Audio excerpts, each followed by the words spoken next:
en un curso de adultos, en un curso de adultos, digamos, que uno ve habitualmente acá en Chile, al menos, a esta hora se conectarían con suerte 50 personas. O sea, realmente es notable el interés.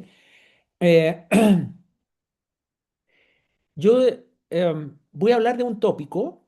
Yo soy muy en contrario a hacer clases como de enseñanza media, ordenaditas, con objetivos. Eso no es mi estilo, nunca lo ha sido ni lo será, digamos. Así que voy a hablar de algunos temas que están muy candentes, especialmente el acoplamiento entre la macromodinamia y la perfusión. A medida que vaya avanzando, ustedes van a entender de qué se trata. Yo me dedico a shock séptico de hace 30 años, pero en investigación profunda, tanto clínica como experimental, etcétera, y estudios randomizados de hace unos 15 a 20 años.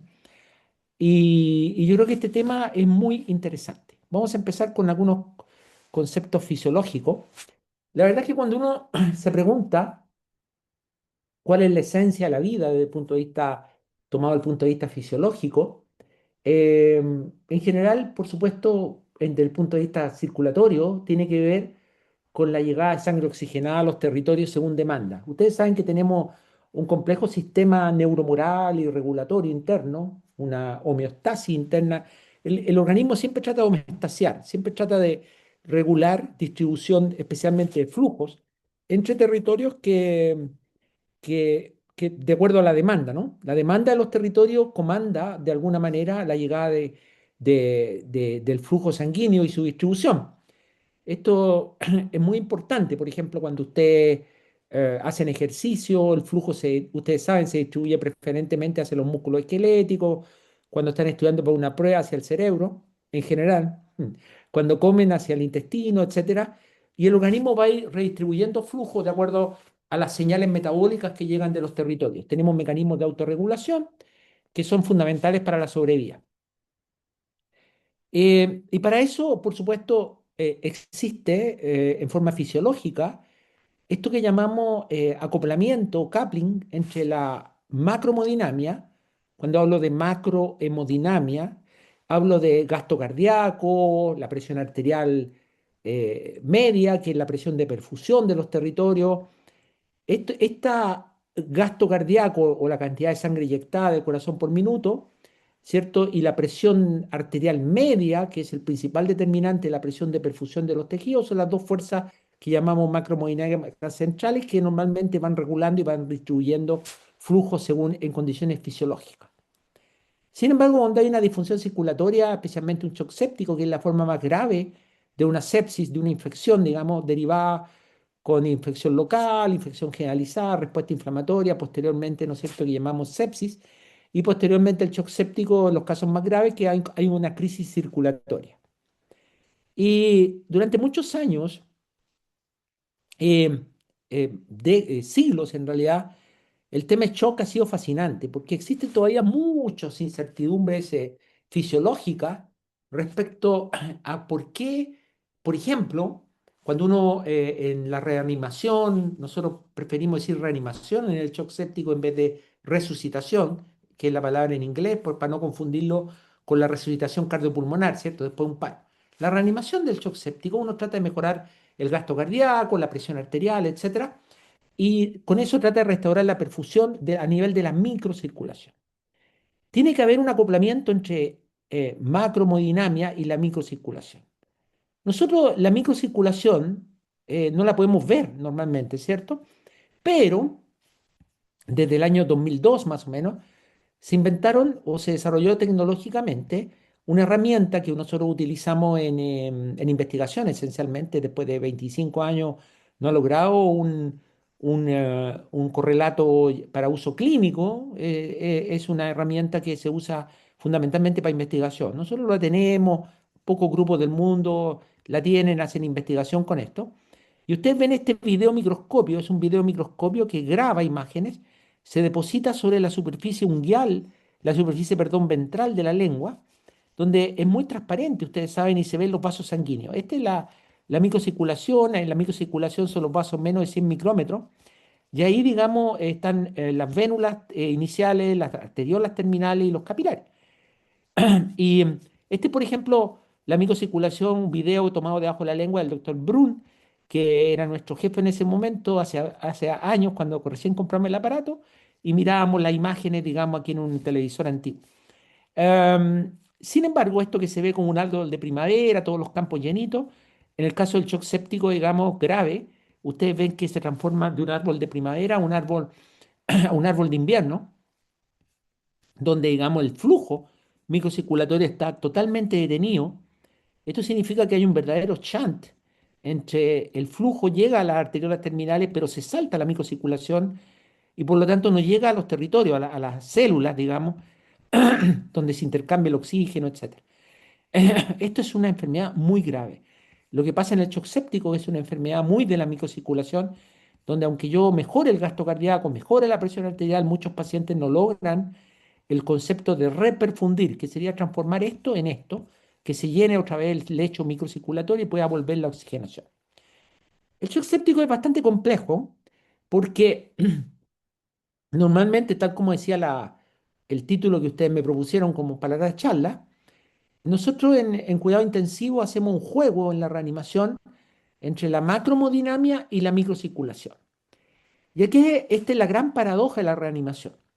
Nosotros, la macromodinamia, es decir, el gasto cardíaco y su derivado, que es el transporte de oxígeno, el transporte de oxígeno es gasto cardíaco multiplicado por el contenido arterial de oxígeno, la hemoglobina más la saturación, etcétera, el gasto cardíaco y la presión arterial media. Estas cosas las podemos medir fácilmente. Cada vez en los últimos años podemos, a través de distintos dispositivos, poder, digamos, medir, manipular con fluidos, con inotrópicos, con vasopresores, podemos subir la presión, podemos mejorar el gasto, etcétera. Todas estas son las fuerzas centrales que empujan la perfusión hacia la célula. Y todo eso es fácil. Sin embargo, el destinatario final es la célula y es la mitocondria, ¿cierto? La fosforilación oxidativa. Y el gran problema es que todos los procesos, por así decirlo, downstream de la macromodinamia central, es decir, la distribución del flujo entre territorios, entre órganos, intraórganos, que normalmente se regula por leyes fisiológicas súper claras, de acuerdo a la demanda. En el caso del shock séptico se distribuye fisiopatológicamente y hay territorios que la respuesta neuroendocrina, neuromoral sacrifica y asegura el flujo de corazón, cerebro, músculo esquelético en cierta medida, pero sacrifica, digamos, otros territorios.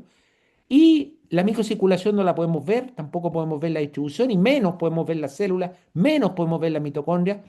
De modo que todo lo que pasa acá abajo, a pesar que este es el destinatario final de nuestro esfuerzo, es heterogéneo, es vulnerable, todos estos procesos no los podemos ver, son ciegos de alguna manera. Y entonces se da la paradoja de que podemos ver muy bien acá y empujamos el flujo, pero no sabemos si llega finalmente al destinatario. Solo lo podemos inferir a través de surrogates, como algunos parámetros que vamos a mencionar después.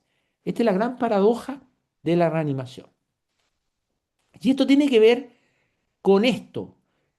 Está muy en boga en este momento el arte de la resucitación personalizada. Durante décadas, eh, y si les interesa este tema, me pueden a través del coordinador de este curso pedir, yo les puedo mandar bibliografía clave para entender todo esto, cómo fue la evolución en el tiempo de estos procesos. Estamos en un tiempo en que llegamos a la personalización. Hasta hace 20 años, 10 años, 15 años, se usaba un esquema rígido, fijo para reanimar estos pacientes y se usaban marcadores estáticos para decir, ok, lo reperfundimos. Actualmente estamos en una etapa de la personalización, donde viendo que el paciente crítico es muy heterogéneo, se adaptan procesos de reverberantes, digamos, de reanimación, usando distintas medidas, fluidos, vasopresores, inotrópicos, etcétera, pero en una forma guiada por parámetros fisiológicos simples, pero que se pueden evaluar bedside. Y nosotros manejamos las herramientas hemodinámicas para mejorar flujo sistémico, gasto cardíaco, en otras palabras, y presión arterial media, buscando reperfundir. Es muy importante, hemos aprendido en los últimos años que cuando la perfusión se normaliza, nosotros debemos detener la resucitación activa, la reanimación activa, que significa seguir poniendo fluidos, seguir poniendo más, porque si seguimos más allá de ese punto, entramos en un punto de no retorno donde empezamos a llenar al paciente líquido por todos lados, empezamos a hacerlo experimentar la toxicidad de las catecolaminas, por ejemplo, y lo que logramos es finalmente aumentar la mortalidad. Eh, Paradójicamente, en el shock séptico, los pacientes se pueden morir precozmente por falta de reanimación y tardíamente porque no hemos sabido parar la reanimación en forma oportuna, seguir dando fluido en forma inorgánica, sin un destino claro y vamos llenando los pulmones de agua, llenando el intestino, el hígado, congestionando las vísceras. Y esto ha sido una gran lección de los últimos años, porque nos dimos, o sea, es algo obvio, por supuesto, de que cuando uno quiere llegar desde el dominio macromodinámico, desde el corazón, digamos, y las fuerzas que gobiernan el flujo arterial, hasta la microcirculación, pasamos por distintos segmentos, entre ellos la interfase acá entre la macromodinamia, la microcirculación, las arteriolas pequeñas que se contraen, se dilatan, etcétera, hasta llegar a la microcirculación. Y hasta ahí llegábamos hasta hace un tiempo. Pero ahora sabemos, obvio, esto es obvio, pero que cuando el flujo pasa por la microcirculación, debe volver por el territorio venoso hacia el corazón derecho, ¿cierto? Y sabemos que cuando nosotros se nos pasa la mano, por ejemplo, con fluidos, los fluidos empujan el flujo, llenan el corazón, pero hay un punto en que ya no son más útiles y el fluido empieza a extravasarse hacia el intersticio, en la microcirculación, pero también empieza a hacer presión sobre el corazón derecho, empieza a haber una sobrecarga a veces del ventrículo, pero especialmente empieza a haber congestión venosa, el aumento de las presiones centrales venosas, la presión venosa central, por ejemplo, la presión de aurícula derecha por esta sobrecarga de volumen sin un objetivo claro genera, digamos, fuerzas retrógradas, que esta congestión venosa, que es la fuerza de la presión de salida en la microcirculación, hay una presión de entrada y una presión de salida. Cuando la presión venosa está retrógradamente aumentada, puede que en la presión dentro de la microcirculación el flujo arterial no pueda entrar y eso se chantea. De modo que últimamente sabemos que no se trata solamente de reanimar el lado arterial de toda la reanimación, sino también evitar la congestión venosa, hacer una reanimación más armoniosa y eventualmente hay ciertos contextos clínicos donde en vez de seguir puchando por acá, tenemos que, por ejemplo, ultrafiltrar, poner diurético, ultrafiltrar especialmente con técnicas nefrológicas, sacar esta congestión y al sacar la congestión se alivia la presión de salida de la microcirculación y todo empieza a fluir de nuevo y el paciente se reperfunde. De modo que se ha puesto mucho más complejo. Eh, Hace un tiempo, por ahí en los 2000, al final en los 2000, digamos, Caninche, que fue uno de los inventores de este video microscopio en el cual se puede ver la microcirculación debajo de la lengua, describió algunos tipos de daño microcirculatorio en el shock séptico que pueden producir un desacople entre macro y microcirculación. Es decir, él lo llamó incoherencia hemodinámica. Nosotros preferimos llamarlo macro to micro circulatory coupling. Esto, y él describió algunas variables en la microcirculación observadas bajo la lengua, como hemodilución, edema, obstrucción, vaso, etcétera, que, que esencialmente producían, digamos, este desacoplamiento. ¿Qué significa desacoplamiento? Significa, digamos, que yo mejoro el gasto cardíaco, mejoro la presión arterial, pero la microcirculación no se reperfunde. El paciente sigue hipoperfundido, cosa que podemos diagnosticar fácilmente con algunas variables que les voy a explicar en unos minutos más. De modo que muchas de estas anormalidades que él describió debajo de la lengua, en realidad uno puede concluir, viendo que hay congestión venosa en estas imágenes, en estos diagramas, de que son producidas por iatrogenia, por exceso de líquido, por lo cual puede comprometer. Además hay que acordarse también, esto es muy importante, porque ustedes van a pasar por distintas disciplinas de la medicina, la investigación, la investigación clínica en cuidados intensivos es muy compleja. Es muy compleja comparar drogas, comparar esquemas de tratamiento, comparar estilos de ventilación mecánica, etcétera, porque los pacientes críticos son heterogéneos. En mi larga carrera ya nunca he visto un paciente crítico igual a otro. Distintos fenotipos, distintos grados de inflamación, distintas fuentes de infección, algunas más avanzadas, otras menos avanzadas, con necrosis, sin necrosis, una mala reanimación inicial, comorbilidades, etcétera, etcétera. De modo que, por ejemplo, cuando ustedes pasan por medicina, ustedes ven que es muy fácil, por ejemplo, decir voy a comparar un beta bloqueador A con un beta bloqueador B, ¿cierto? pero una estatina A versus una estatina B. Pueden juntar 10.000 pacientes, todos más o menos homogéneos. En cuidado intensivo hay una dinámica de tiempo, los pacientes están muy graves con falla orgánica y todos tienen distintas constantes. De modo que hacer investigación aquí es muy complejo. Pero sí sabemos que aplicar esquemas rígidos, pues siguiendo una especie de manual de cortapalo, igual para todos, one size fits all, lleva casi inexorablemente al lado oscuro de la reanimación, que es matar al paciente con fluid overload, exceso de drogas. El fluid overload es terrible, la acumulación de fluidos, porque patológica, que se da en muchos pacientes de shock séptico si son mal manejados, donde se produce edema en el abdomen, síndrome compartimental del abdomen, edema pulmonar, cosa que alarga el tiempo en el ventilador porque no lo podemos sacar porque el pulmón está rígido, poco distensible, falla renal porque el riñón es un órgano encapsulado que si se acumula presión falla, etcétera, etcétera. De modo que sabemos que eso es muy importante. Y una gran pregunta que nos hemos hecho a través de nuestros años de investigación en esto, que culminó con los estudios Andrómeda, Andrómeda 1, Andrómeda 2, publicado el año pasado, by the way, elegido el mejor trabajo del año por la revista Llama. ¿Es posible lograr perfusión sin congestión? Esta ha sido una gran pregunta que nos hemos hecho por años. Eh, ¿Es posible lograr perfusión sin congestión? Digo porque a veces los pacientes al principio tienen hipovolemia relativa. ¿Por qué hipovolemia relativa? Todos los pacientes en shock séptico porque los mediadores inflamatorios que circulan precozmente, como el óxido nítrico, la endotoxina, etcétera, producen vasodilatación. Y esa vasodilatación arterial hace caer la presión arterial y la vasodilatación venosa disminuye las fuerzas para el retorno venoso, la presión media, lo que llamamos la presión media ya en el sistémico, el driving pressure para el retorno venoso y el corazón se queda hipovolémico con poca precarga por la vasodilatación venosa. Entonces, y por eso tenemos que poner líquidos para rellenar esto, usar vasopresores precoces para apretar la arteria y la vena, pero sin embargo es casi inevitable que se sobrepase un poco el líquido. De modo que esta es una gran duda. Y hay un tema temporal muy importante aquí. Nosotros nos preguntamos hace algunos años si la macrocirculación está realmente disociada de la micro.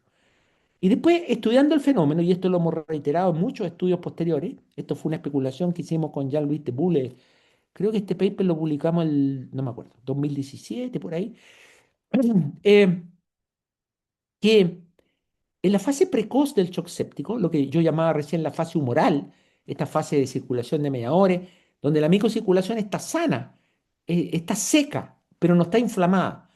Por lo tanto, en esta hipovolemia y depresión del tono vascular, ¿cierto? En esta fase, la macrocirculación está deprimida, puede haber hipotensión, baja el gasto cardíaco por disminución de la precarga consecutiva a hipovolemia relativa, como ya expliqué, o hipovolemia absoluta, cuando un paciente, por ejemplo, con un shock séptico abdominal, perforación de víscera, pierde mucho líquido, tiene hipovolemia relativa y absoluta. Por lo tanto, la macromodinamia cae. Y, sin embargo, la microcirculación no está inflamada, todavía no hay inflamación endotelial importante. La microcirculación está seca, está dry.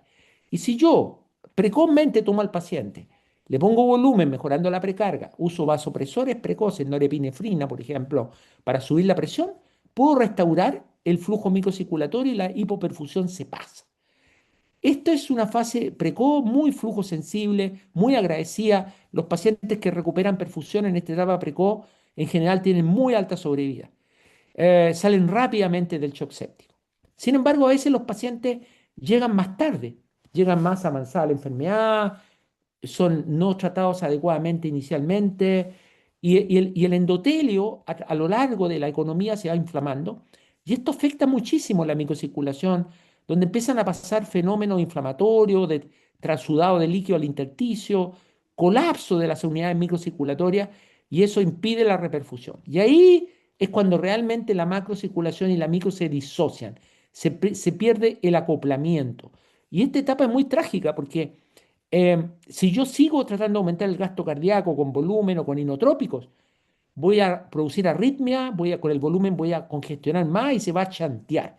Va a haber un chant verdadero, donde en seno, en este contexto, y el paciente no se va a reperfundir y sus posibilidades de morir se incrementan enormemente. Este es el aparato, digamos, que nosotros tenemos. Esta es la unidad microcirculatoria, ustedes la recuerdan de la fisiología, ¿cierto? Viene la arteriola, se va dividiendo, está lo que se llamaba esfínteres precapilares. Este concepto está un poquito en discusión ahora. Los capilares, que son estas unidades pequeñitas donde se intercambia flujo, y las venas. Esta es la unidad delicada y lamentablemente en el shock séptico es una enfermedad muy endotelial y hay mucha activación de endotelio, hay microtrombosis, permeabilidad aumentada, alteraciones reológicas, los glóbulos rojos se ponen, como se podría decir, sticky, se ponen rígidos, no pueden circular, aumenta la agregación de leucocitos, hay chant funcional. Esto pasa en la microcirculación de los pacientes en shock séptico avanzado. En la etapa precoz solamente están secos. Y esos son los fenómenos que describí recién, que comprometen fuertemente la microcirculación desde el principio. Como decía, estas son las alteraciones microcirculatorias descritas por Caninche, donde se ve que muchas de ellas están relacionadas a la congestión y son iatrogénicas, como ya les expliqué antes. Esa es la fase. Y lo que yo les señalaba de la transición entre la microcirculación precozmente seca, pero fácilmente reanimable. Yo mejoro la precarga, mejoro el gasto y rápidamente mejoro la microcirculación. Y la microcirculación inflamada tardía, digamos, donde ya los problemas se complejizan. Y algo muy, muy importante es que la respuesta a las terapias es muy diferente. Por ejemplo, en etapa precoz, ¿se acuerdan de la etapa todavía acoplada, la etapa humoral? Yo paso fluidos, por ejemplo, y los fluidos precoces pueden mejorar el flujo microcirculatorio al mejorar el gasto cardíaco porque la microcirculación está sana. Y mejora el flujo, la densidad microcirculatoria, disminuye la heterogeneidad y el paciente se reperfunde. El mismo fluido, si yo paso 500 ml de Ringer lactato, por ejemplo, en etapa precoz, puede mejorar la microcirculación. En etapa tardía, ya cuando el sistema está desacoplado, puede disminuir el flujo microcirculatorio, aumentar más la congestión y empeorar las cosas. Esa es la doble, digamos, la espada de Damocles, ¿cierto? Se mueve y nos tiene siempre amenazado la posibilidad de congestión venosa, como dije antes. Recientemente, esto lo hemos ido complejizando porque si uno pudiera disecar el sistema circulatorio aplicando fisiología real, bedside o teórica, puede encontrar que hay cuatro interfaces de las cuales nos debemos preocupar en la reanimación de un shock séptico. Esto lo publicamos el año pasado con el doctor Rola de Canadá, de Montreal, donde está la interfase uno, que es la interfase entre el ventrículo izquierdo y la circulación sistémica. Aquí es donde nosotros partimos, digamos, tratando de optimizar la función del corazón, la ley de Starling, etcétera, y luchamos contra la resistencia arterial, la vasoplegia, etcétera, y salimos. Esta es la primera. La segunda es la que ya mencioné, la interfase entre la circulación arterial y la microcirculación, que se puede enfermar, como ya expliqué largamente antes. La tercera interfase es la interfase entre la salida de la microcirculación hacia el lado venoso, que donde yo les expliqué que la congestión, digamos, esto lo bloquea y hace que la microcirculación no pueda tener flujo. Y la cuarta es el corazón derecho con la circulación pulmonar. Uno podría, y nosotros lo hacemos, le estamos empezando a hacer cada vez más, empezar a pensar los pacientes en estas cuatro interfaces y de esa manera tratamos de mejorar la reanimación. ¿Cómo, cómo, digamos, es es decir, la microcirculación se puede mirar, la microcirculación así por videomicroscopía debajo de la lengua, solamente en condiciones experimentales. Este aparato vale 20.000 euros y no vale la pena comprarlo. Nosotros lo tenemos solamente para investigación. Entonces, hace tiempo hemos estado dando vuelta, hace años ya, a la idea, digamos, de que cómo podíamos evaluar con test simples hemodinámicos si el paciente estaba todavía acoplado o desacoplado. Porque ustedes se preguntarán, bueno, no es obvio. Porque los pacientes llegan a la urgencia, por ejemplo, pueden llegar muy hipotensos, pueden llegar cianóticos, pueden llegar con llene capilar casi incontable, pueden llegar con lactato alto, pueden llegar en franco shock séptico, pero ese patrón clínico puede ser de precoz o tardío, se ven igual. Solo un intento de reanimación, un test inicial, nos puede decir si el paciente se perfunde rápido o no y nos da una clave si el paciente está todavía en qué fase. Nosotros hace tiempo pensamos, y les voy a decir por qué en unos minutos, que la respuesta del llene capilar, que es el parámetro que nosotros usamos como surrogate de la microcirculación, el tiempo rellene capilar, esa respuesta a una carga de volumen, a un aumento de presión con vasopresores, a un inotrópico, nos puede decir en un test hemodinámico breve, de una hora, por ejemplo, ponemos un fluido y observamos una hora. ¿Qué pasa con el llene capilar? ¿Qué pasa con la perfusión periférica? Ponemos dobutamina, vemos qué pasa, elevamos la presión y vemos qué pasa. Y si mejora rápidamente, decimos, en realidad el paciente está en coherencia, o sea, está acoplado o no está acoplado. Si no está acoplado, tenemos que parar de pasar líquido de esa manera, abusar de las catecolaminas y tenemos que probablemente ir a otras terapias rescate, como terapias inmunomoduladoras, como depuración de citoquina, hemodiafiltración y otras que pueden sacar estos mediadores.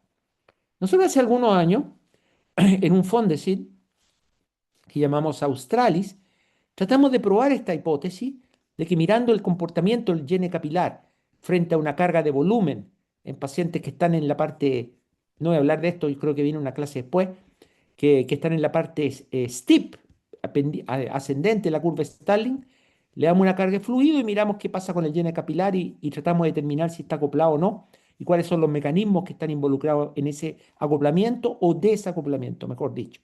O si él está en la parte flat de la curva Stalin, le hacemos un test de presión, un test de coherencia hemodinámica, lo llamamos, ahora no me gusta ese nombre, un test de vasopresor, subiendo la presión por una hora, 80, 85, en vez de lo habitual inicial que hacemos en shock séptico 60, 65, y miramos qué pasa. Son test de coherencia hemodinámica. Y nosotros llegamos a la idea de hacer estos tests evaluando parámetros de perfusión periférica. ¿Por qué? Porque la piel es muy interesante el punto de vista del shock, porque es un territorio muy fisiológicamente relevante en la termorregulación, por supuesto, pero además es un territorio que es un territorio microcirculatorio, digamos, es una circulación terminal, un extenso territorio microcirculatorio y algo fisiológicamente muy importante es que está casi exclusivo control simpático. O sea, si cae el flujo sistémico, se activa la adrenergia, ¿cierto? Produce vasoconstricción de la piel y manda flujo a otros lados.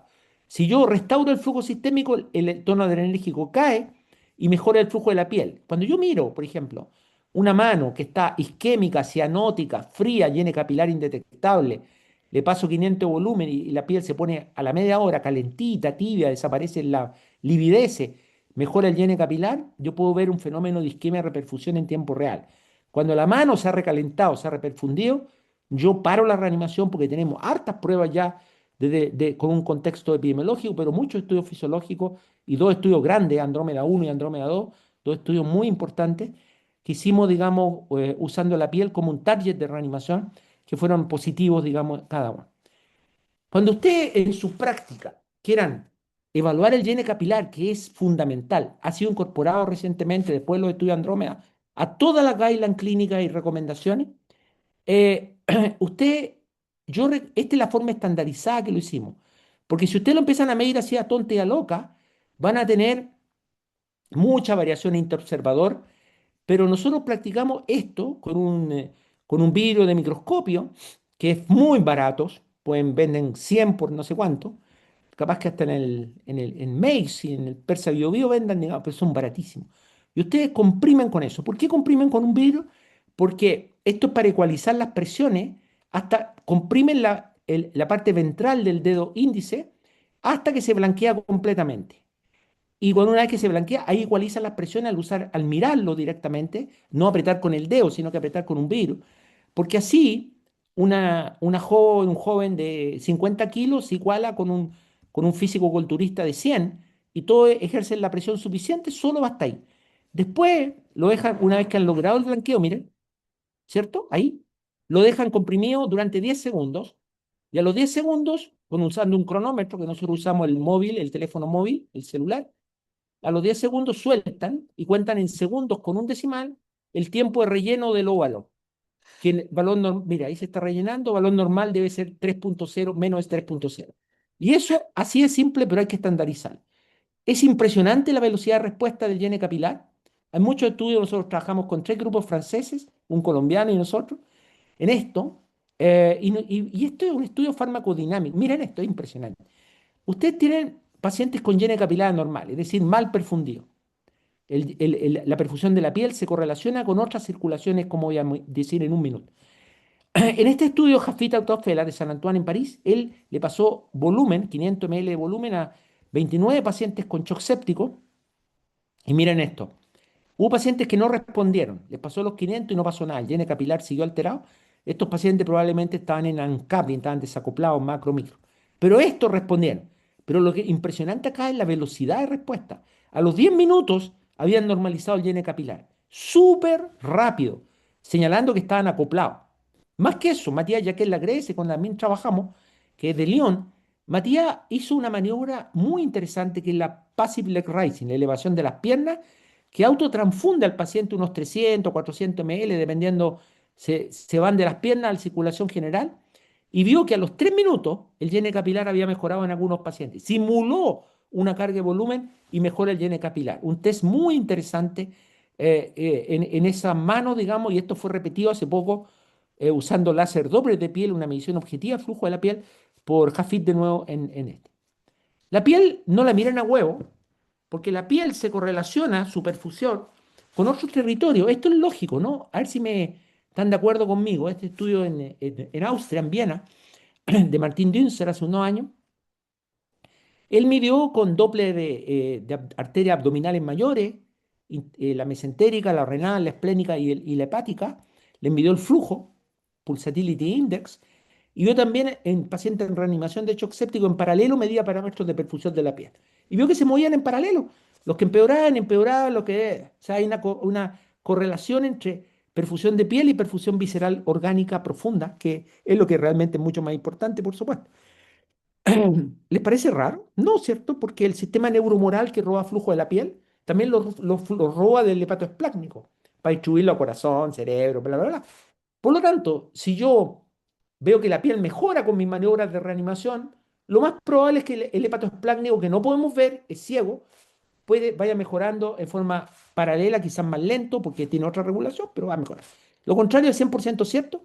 Si la piel no mejora, es imposible que la tripa mejore, que la tripa esté feliz, así, no, imposible. Por lo tanto, es también un buen parámetro de perfusión de otros órganos.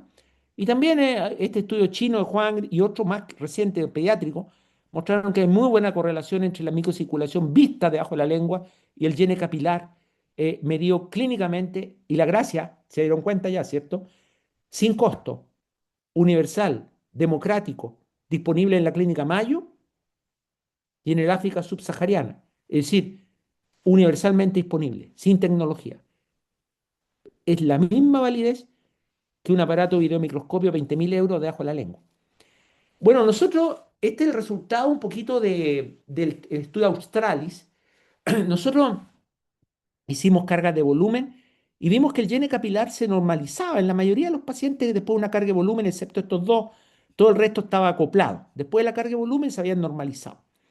Ven, hay una tendencia perfecta. Pero nos dimos cuenta que al hacer un test de vasopresor, es decir, subir la presión en pacientes en shock séptico de 60 a 65, que es la presión de trabajo inicial habitualmente, a 80, 85 eran pacientes previamente hipertensos, ustedes ven que algunos pacientes mejoró la presión y en otros empeoró, el CRT, perdón.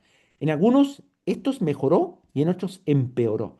Por lo tanto, este test de vasopresor, este test hemodinámico, que se considera así una carga de volumen, un test de presión, un test de inodilatador, un test de subir la presión diastólica, el ejercer estos tests por media hora o una hora y ver qué pasa con el llene capilar, les puede indicar si el paciente está acoplado o desacoplado, lo cual les va a llevar a insistir o no insistir en seguir intentando reanimar.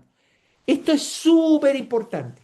Y aquí quería detenerme un segundo porque la aplicación errónea, equivocada, de conceptos de medicina interna general, beta bloqueador 1, beta bloqueador 2, one size fits all, estatina 1, estatina 2, todo igual, es todo ovejita, así como los niños en Another Brick in the Wall de Pink Floyd, in the Wall. Lo mismo, ¿no es cierto? Todo igual. No, no, no, no, no. En este trabajo que hicieron el grupo de francés de Pierre Afar hace unos años, fíjense que hicieron un estudio randomizado y controlado como hacen en medicina interna, Dividieron a los pacientes, a la mitad los randomizaron, tiraron una moneda a presión de 80-85, pensando que con eso iban a mejorar el pronóstico, eran previamente hipertensos, quizás la autorregulación estaba corrida, bla, bla, bla. Y lo otro, la habitual, 60-75, no hubo una diferencia en mortalidad. Sin embargo, el grupo con presión alta, que usaron más vasopresores para subir la presión, tuvo más fibrilación auricular. De modo que esto es la equivocación de one size fits all. Pero, y esa no es la respuesta. La respuesta no es tirar una moneda. No, che, no, no, no, no, no, no, no. Todos los estudios son negativos. El único positivo reciente, Andrómeda 2, que un poco va a cambiar la historia por la personalización. No voy a hablar de Andrómeda 2 hoy día, pero espero que alguno de los otros expositores lo haga. Bueno, hace algunos años, el profesor Arnaldo Dubín, que es un maestro de la medicina intensiva en Argentina, él, un gran investigador, le aplicó microcirculación de ajo la lengua a un grupo de pacientes en shock séptico, 20, y le subió la presión a 65, a 75, 85, y miró qué pasaba. Y vio que algunos pacientes mejoraba, de 65 a 85 mejoraba la microcirculación y en otros empeoraba. Interesante, ¿no? Y vio que los que tenían peor microcirculación de base tendían a mejorar y los otros a empeorar. Nosotros nos pasó lo mismo, pero usando no el videomicroscopio bajo la lengua, sino el llene capilar. Por lo tanto, en vez de tirar una moneda al aire, one size fits all, o mejor, ¿saben qué? A mí me tinca que todos deben tener 80-85, les mando a todos, subo la norepinefrina para llegar a esas presiones mucho más altas y a algunos pacientes los voy a deteriorar la microcirculación y en otros los voy a favorecer, pero no, la forma es saber, en vez de una receta única para todos, es hacer un test. Y eso es lo que hicimos en Andrómeda 1, pero con más fuerza en los 1500 pacientes de Andrómeda 2, donde vimos que los pacientes que llegaron a este test vasopresor, la mitad normalizó el llene capilar y pudieron seguir con presiones más altas. Y esa es la forma de individualizar. ¿Por qué pasa esto? ¿Por qué algunos pacientes al subir la MAP y en otros no, etcétera? Es motivo de intensa investigación de parte de nuestros grupos con los aliados franceses y colombianos, pero probablemente tiene que ver con el juego entre la MAP y la esfínteres precapilares, o lo que llamamos ahora la presión crítica de cierre. Si yo aprieto la MAP y subo la PAM, buena perfusión. No, no, no, no, no. Porque si aprieto demasiado, desproporcionalmente afecto el esfínter precapilar, llamémoslo así si ustedes quieren, y no va a llegar flujo. En cambio, incluso paradojalmente con un vasodilatador puedo perder presión, pero llego más alto. O sea, esto está en plena investigación y actualmente sabemos que los pacientes que no se reperfunden, en realidad uno hace un test hemodinámico agudo, ¿cierto? Un test de flujo, un test de presión, y mira qué pasó con el gasto, la presión arterial, y hay pacientes que el llene capilar mejor o no, pero pueden haber muchos factores que expliquen esto, no solamente la inflamación, como decía Pganiche, también se altera la reactividad microvascular, este juego entre la MAP y la presión crítica de cierre, por ejemplo, o la, la congestión venosa. Entonces, el tema es apasionante, tratar de entender los pacientes que no se reperfunden por si podemos hacer algo. Y nosotros últimamente, si les interesa más este tema, este artículo está free en internet, eh, estamos haciendo esto ahora consistentemente. Si tenemos un llene capilar normal en un shock séptico, hacemos un test de fluid responsiveness que creo que es la siguiente clase. Si está positivo, o sea, están en la parte steep de la curva Stalin, por definición, hacemos un carga de volumen y si el CRT mejora, está acoplado al sistema, estamos bien, podemos parar la reanimación. En cambio, si la TC fluid después es negativo, flat, hacemos un test de presión, subimos la presión a 80 y si mejora, estamos listos. Si no mejora, estamos jodidos. Significa que probablemente hay un macro uncoupling y ahí pueden haber muchas causas, incluida la congestión venosa. Algunas de estas causas no las podemos medir, no las podemos evaluar en bedside, pero sí una muy importante es la congestión venosa. Y a veces nos ha pasado paradojalmente que tratamos la congestión venosa, sacamos líquido al paciente y mejora la perfusión, porque estamos sacando la presión de salida, sacando la obstrucción de salida. Esto es lo último que publicamos hace un par de meses, con este esquema que dice lo mismo. Hacemos un fluid challenge, hacemos distintos tests, vemos la respuesta macromodinamia, analizamos, estamos haciendo esto en investigación, qué pasa con la microcirculación, qué pasa con el interplay macro-micro, la congestión venosa, y habrá pacientes que mejoran y otros que no. Esto es noticia en evolución y finalmente entonces ustedes ven que acoplar la macromodinamia contra la perfusión es, eh, digamos, complejo. Nosotros eh, siempre decimos que uno puede protocolizar, por supuesto, pero al protocolizar, y todos tenemos que protocolizar porque estamos hablando de una enfermedad muy seria, será de manipular la macromodinamia, pero tratando de ajustar la presión, los fluidos, los vasopresores, de acuerdo a parámetros fisiológicos, e ir personalizando en cada paciente con un circuito de chequear, aplicar un test, rechequear, reaplicar, rechequear, y vamos atacando de múltiples maneras, que es lo que hicimos digamos, en Andrómeda. Voy a saltar todo esto, voy a dejar esta última diapositiva. De todas las diapositivas que he mostrado, esta me parece que conceptualmente es la que debieran mirar. Este es un review que también está gratuito en internet.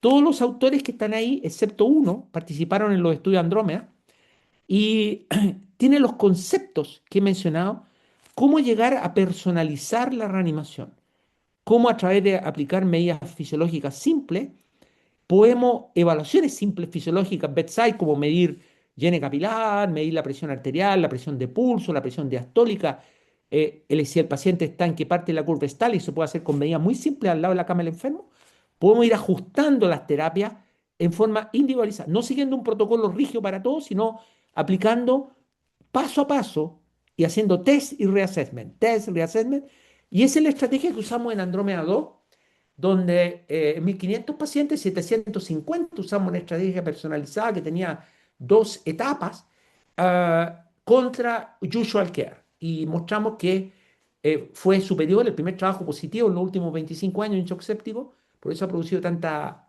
claque este último tiempo, porque abre un nuevo camino, que es el camino de la personalización. Y el impacto esencial fue en la duración del soporte de órganos, que es un outcome muy importante. El tiempo en ventilación mecánica, el tiempo en diálisis, el tiempo en vasoactivo. Y eso se disminuyó significativamente e hizo la diferencia. De modo que los invito a leer esto y también a través del coordinador de esta jornada, por supuesto, feliz de poderme enviarle información complementaria. Tenemos de todo, videos, papers que quisieran compartir en el grupo en una biblioteca virtual. Eso.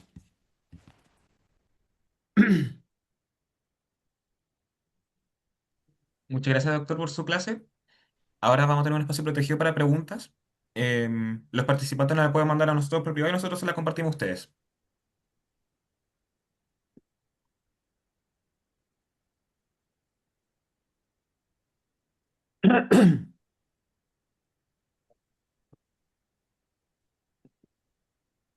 Qué impresionante la cantidad de gente conectada, me da envidia. En los cursos de adultos esto es imposible. De adultos, digo, perdón. De médicos, digamos. De intensivistas. Sí, felices por la gran convocatoria que tuvimos. Tremendo, tremendo.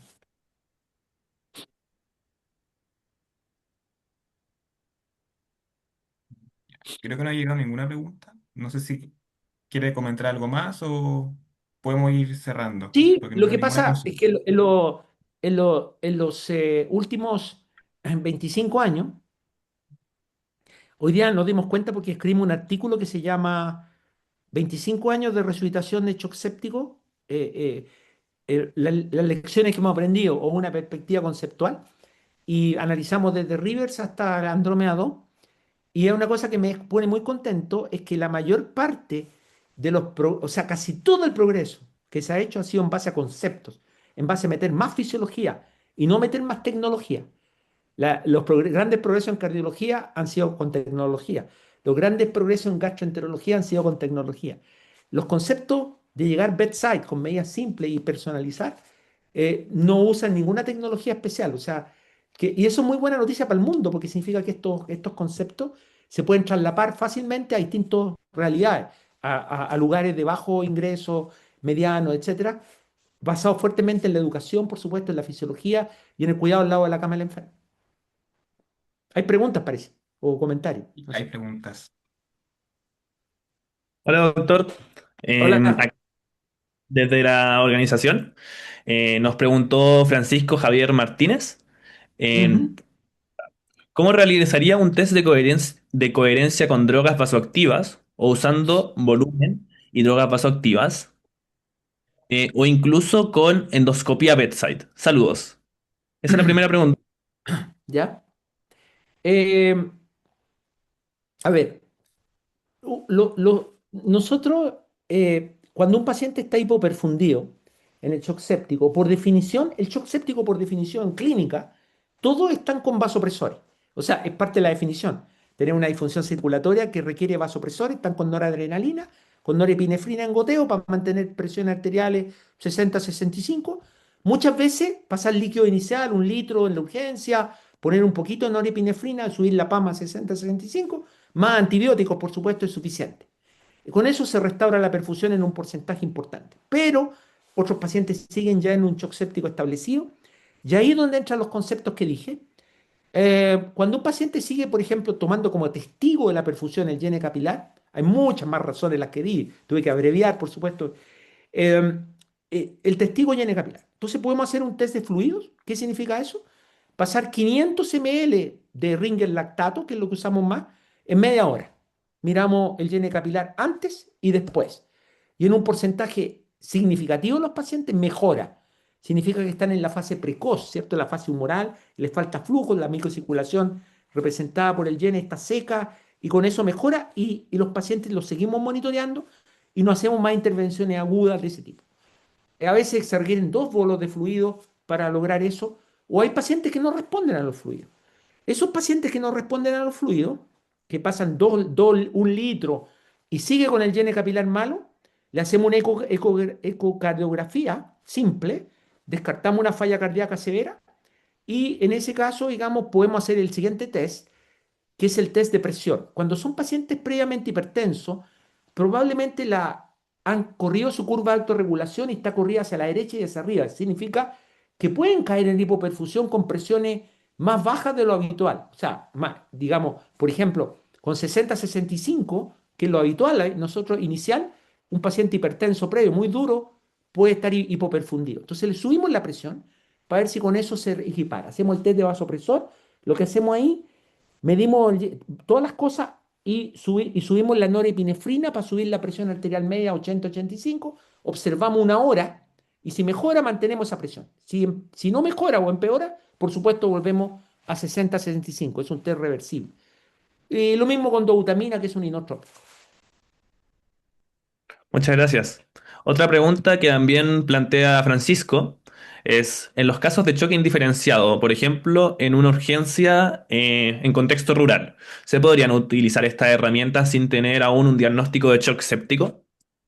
Mira, hay una cosa muy importante, que no lo, por no, esto bueno, me haría encantado hacer más clases, pero mira, son los fenotipos clínicos hemodinámicos. A ver, si tú recibes un paciente, ¿cierto? En urgencia rural, lo que sea, y tú le mides la presión, ¿cierto? Con un esfingomanómetro, simple, corriente. Y tú tienes que fijarte, el paciente está hipotenso. Un paciente está hipotenso, puede haber un paciente hipotenso con 80-60, ¿cierto? 80-60 está hipotenso, ¿cierto? Y puede haber un paciente con 80-30, también está hipotenso. Los dos están hipotensos. Pero, hay una diferencia fundamental y radical entre los dos. Y eso te puede orientar, donde sea, en putre, en donde sea. El paciente 80-60, ¿qué problema tiene ese paciente para usted? Tiene la presión de pulso amputada. La presión de pulso es la diferencia entre sistólica y diastólica. Normalmente, es difícil decir lo que es normal, pero hay estudios grandes publicados en Lancet hace poco en voluntarios sanos, en poblaciones sanas, digamos. Lo normal es 40-50. ¿Ok? Por lo tanto, si yo tengo 80-60, quiere decir que la presión de pulso es 20. ¿Por qué es importante? Porque el principal determinante de la presión de pulso, ¿cuál es? El stroke volume, el volumen sistólico. El corazón eyecta, ¡pah! Sube la presión sistólica, ¿cierto? Presión de pulso. Si hay un shock cardiogénico, un infarto, cagó el corazón, no puede eyectar, se cae a 80-60, la presión de pulso se amputa. Y como el tono vascular en ese cardiogénico está aumentado, no cae la diastólica, está en 80-60.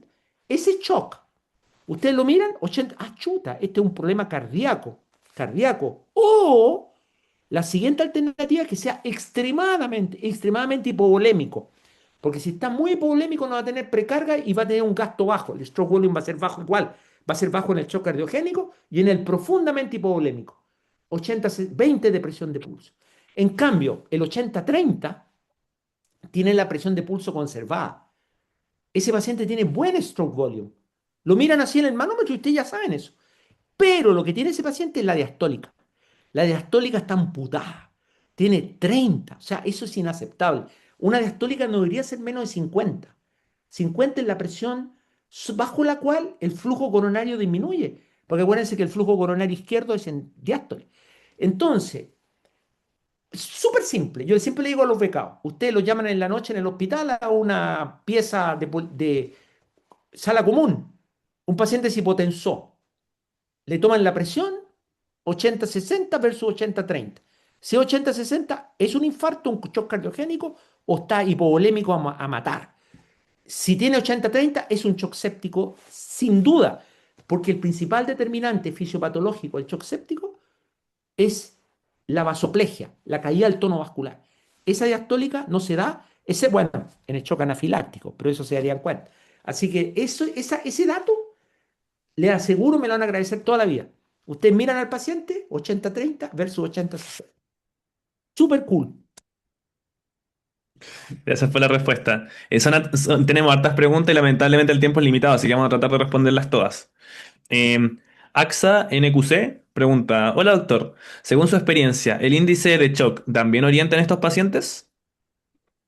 El shock index, sí, pero ese ha sido validado esencialmente en el shock cardiogénico, el shock traumático, sigan por lo mismo, corazón, etcétera. Ese apunta a la sistólica esencialmente.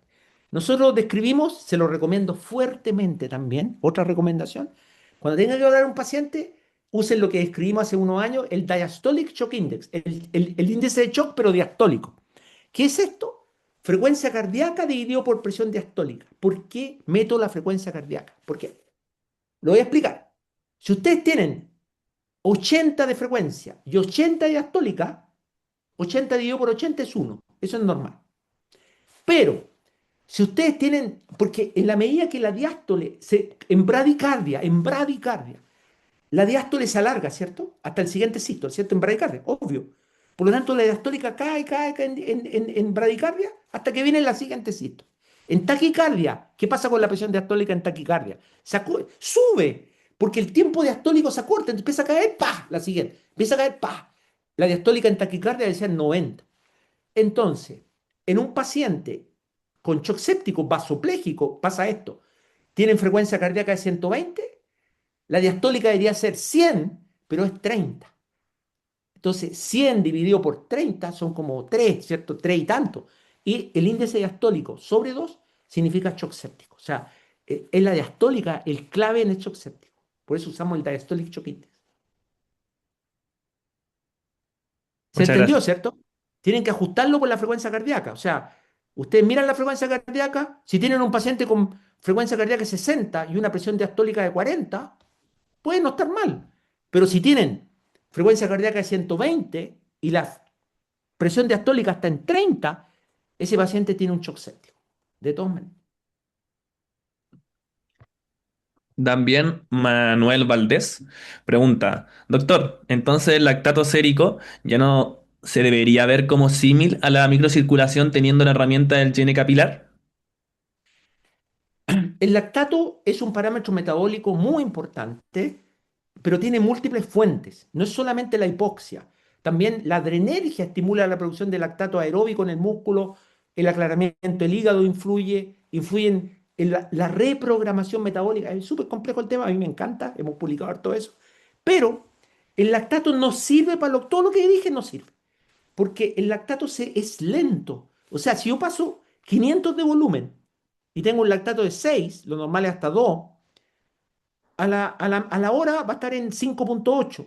Después va a estar en, o sea, es imposible usarlo para tomar decisiones en test hemodinámicos rápidos, pero sí se usa como pronóstico. O sea, para diagnóstico del shock séptico, el lactato alto siempre, y después medimos a las 6 horas, a las 12 horas y vemos cómo va bajando. Si va bajando, significa, digamos, que todas sus fuentes van de a poquito desactivándose. pero es un parámetro más bien para pronóstico y ver la trayectoria general del paciente, pero no para hacer test hemodinámico agudo en el sentido que yo señalo, por su cinética, que es lenta. Gracias. Otra pregunta también, por parte de Kurt Adolfo Trostel. Dice, mencionó que al administrar Ringer algunos pacientes respondían y otros no, estando estos últimos desacoplados. ¿Existe alguna manera previa de saber si el paciente va a responder a volumen? ¿Podemos anticipar de alguna forma si el paciente está desacoplado y llegamos tarde a la reanimación? No hay ningún parámetro estático que, por ejemplo, tiene la presión venosa central en esto, el lactato en esto, el llene capilar en esto. No. Ningún parámetro estático les puede decir si está acoplado o desacoplado. Necesitan un test.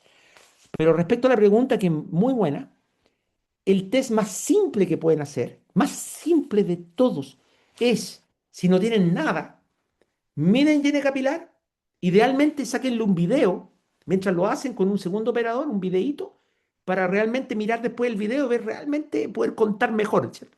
Ya, usted hace una maniobra de elevación de las piernas, o sea, tienen al paciente acostado, ¿cierto?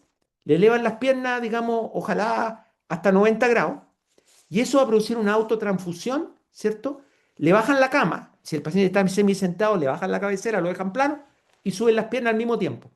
En los siguientes 3 minutos, ese volumen que de las piernas pasa, se autotransfunde, digamos, va a ser como una carga de fluidos simulada, porque es evanescente, no hay una carga de volumen real, es una simulada. Y miran el llene capilar. Ya Matías Jacques Lagresse y Jafit Hautaufela demostraron que el llene capilar cambia positivamente en los acoplados durante esos 3 minutos. O sea, así de rápido es. Entonces pueden hacer esa maniobra y mirar qué pasa. Como para el ojo a veces es difícil, recomiendo si hacen la maniobra, como yo les enseñé, le saquen un video y después la miden al lado, van mirando y calculan. Sí, cambió. A veces no se normaliza, pero tiende a ser más corto. Al término de la maniobra, digamos, las 3 minutos. ¿Mm?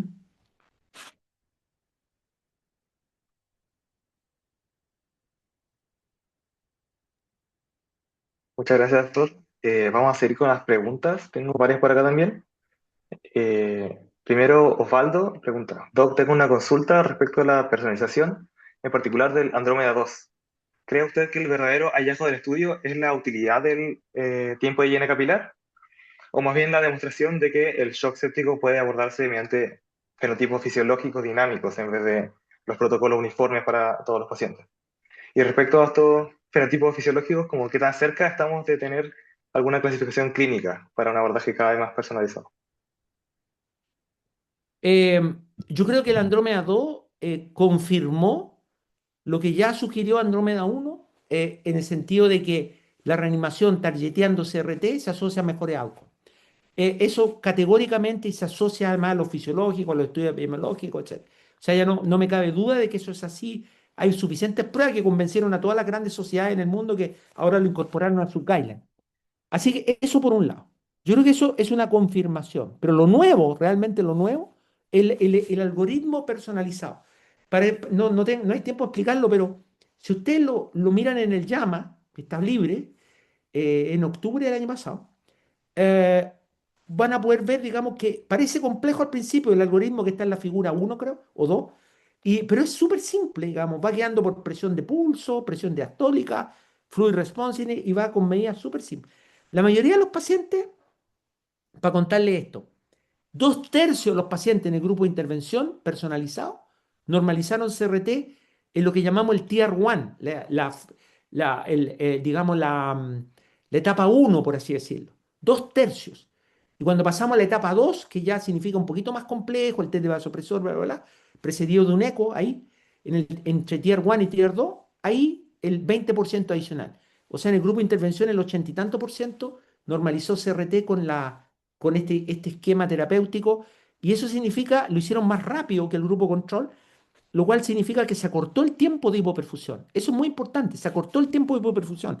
El acortamiento del tiempo de hipoperfusión y evitar sobre resucitación son las claves de este esquema personalizado. Piensen ustedes que antes se le pasaba volumen a todo, volumen a todo, volumen a todo. Ahora no, lo salvamos, actuamos de otras maneras guiados por fisiología. Así que ambas cosas son importantes. No entendí muy bien la segunda parte de la pregunta, pero entiendo que te refería a si esto es aplicable rápidamente, bedside. Sí, absolutamente.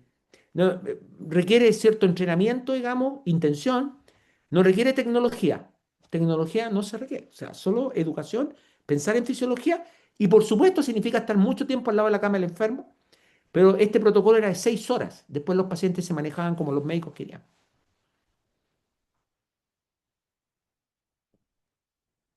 Muchas gracias. Tenemos otras preguntas respecto al Mottling Score de Isidora y Lucas. Isidora pregunta como la utilidad del Mottling Score y asociado a la presentación clínica y al higiene capilar. Y Lucas pregunta qué tan frecuente es encontrar el Mottling Score en un paciente con shock séptico. Yo diría que es muy frecuente. Es tan frecuente casi como la alteración del gene capilar. El Mottling Score me encanta, o sea, pertenece al mismo Jafit Autaufela que lo escribió de 0 a 5 y es frecuente, digamos. O sea, a veces incluso me ha tocado ver, el Mottling Score también es flujo. Cuando le han puesto el láser Doppler y otras técnicas de iontoforesis sobre la rodilla, donde más lo miramos, se ve, digamos, que el flujo está disminuido y se produce el moteado. ¿Por qué nosotros, a todo esto, nosotros en Andrómeda 2 medimos el Mountain Score en todos los momentos? Pero el Mountain Score, cuando está, desaparece más lento que el llene capilar. El llene capilar es evanescente. Nosotros tenemos un láser Doppler, trabajamos con láser Doppler también en los estudios y vemos que el láser Doppler replica exactamente, que el flujo objetivo de la piel, replica exactamente lo que el CRT hace con la técnica que les enseñé. Por lo tanto, el Mottling me encanta, lo vemos frecuentemente, pero no vemos el grado 1 y 2. ¿Han visto ustedes? De repente la enfermera siempre miran esto ahora, tiene capilar todo. Y se acercan, dice, doctor, tiene un moteado en la rodilla. Y nosotros vamos a mirar el moteado en la rodilla y ese moteado desaparece muy rápido, pero cuando el mottling catastrófico es 3, 4 y 5, cuando toda la pierna está con lividez, toda la pierna. Cuando vemos un paciente así, está abandonado. Ese paciente seguro, seguro, seguro está desacoplado y ese paciente tiene una mortalidad altísima. El mottling también tiene un valor pronóstico muy importante, pero es mucho más lento en la dinámica de recuperación. Por eso usamos el CRT y no el mottling.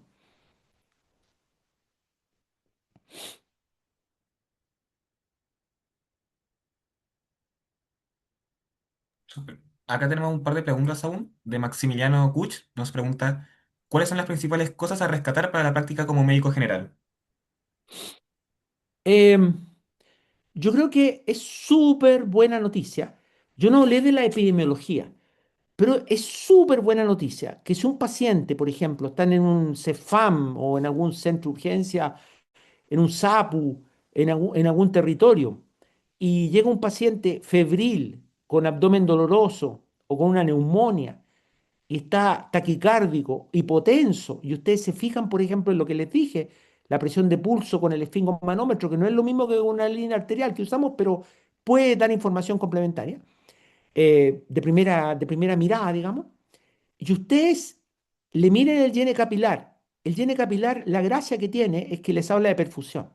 Si ustedes le pasan a ese paciente 1 litro, 500 ml de volumen rápido, porque eso tienen ahí, en un SAPU, donde sea, le pasan 500, y con los 500, o 1000, o 30 ml por kilo, como dice la campaña Soniendo la Sepsis, que yo no estoy de acuerdo, pero supongamos, ustedes ven que la taquicardia disminuye, que la presión tiende a subir, y el llene capilar, que estaba en 6 segundos, cayó a 2. Están listos. Ese paciente tiene una disfunción circulatoria simple, está acoplado y pueden ustedes tomar las decisiones con mucho más calma. Pero si ustedes pasan 500 o 1000 y el paciente sigue igual y peor de perfusión periférica, ese paciente pertenece a un grupo de alta mortalidad. Nosotros hicimos el estudio, está publicado. El primer autor es Bárbara Lara, no me acuerdo dónde lo publicamos hace algunos años, en urgencia, en 100 enfermos, 100 enfermos, que con la carga de volumen en la urgencia, la católica, mejoraba el llene capilar, esos pacientes tenían una mortalidad hospitalaria después de 10% menos. Y los otros se morían muchísimo porque probablemente estaban desacoplados. O sea, les iba hasta hacer triage. Si ustedes tienen en un CEFAM, en Quinta Normal, tienen la duda de trasladar al paciente a la urgencia del San Juan de Dios, si ustedes le pasan 500, 1000 de volumen y el llene capilar normaliza, y todo se tranquiliza, se reperfundió, está acoplado, la urgencia de trasladar ya disminuye ostensiblemente. Y capaz que no lo tengan que trasladar. Sirve para triage también esto.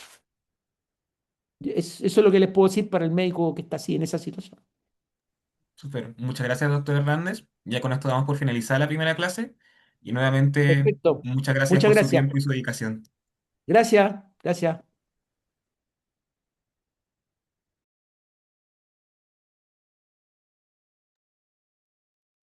Ya.